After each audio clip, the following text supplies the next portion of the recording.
Paano magpadala ng pera from BDO to security bank online?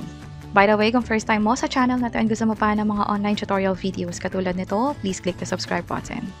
I-open ko lang tong BDO mobile app and then mag-login ako. Pwedeng gamit yung fingerprint or yung PIN code ko. After makapag-login, makikita mo agad yung balanse mo dito.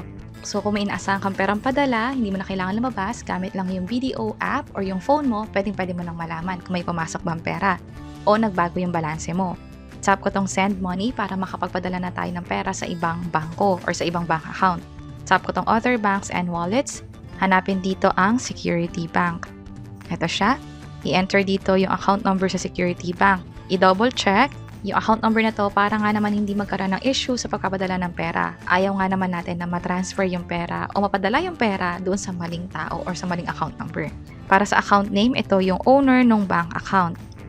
Next naman yung amount, ang minimum ay 100 pesos, ang maximum naman ay 50,000 pesos para sa InstaPay transfer.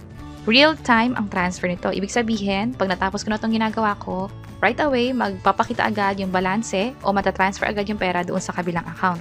Sa send from, tap ko tong BDO account ko, dito manggagaling yung perang padala. Sa notes, optional lang, so hindi ko nalalagyan ng info. Tap ko tong send. I-double check lahat ng info, especially yung account number. Merong service fee na 10 pesos for this fund transfer. Kapag okay na-double check na lahat, tap lang tong confirm. I-approve to gamit yung fingerprint or pwede rin naman yung PIN code. At eventually makikita nyo tong change in send money status. Maghintay lang ng mga ilang segundo, makikita nyo rin agad tong send. May reference number at invoice number. Ibig sabihin na transfer na dapat yung pera. Pwede nyong isave yung image or mas maganda, i-share nyo to doon sa taong pinagpadalhan ninyo. Para nga naman alam niya na nagpadala na kayo ng pera from BDO to security bank account niya. And kung may question kayo na meron na akong BDO savings account or meron na akong BDO ATM, ibig sabihin ba niyan pwede na akong magkaroon ng BDO mobile app na logins o yung PIN katulad ng ginawa natin kanina?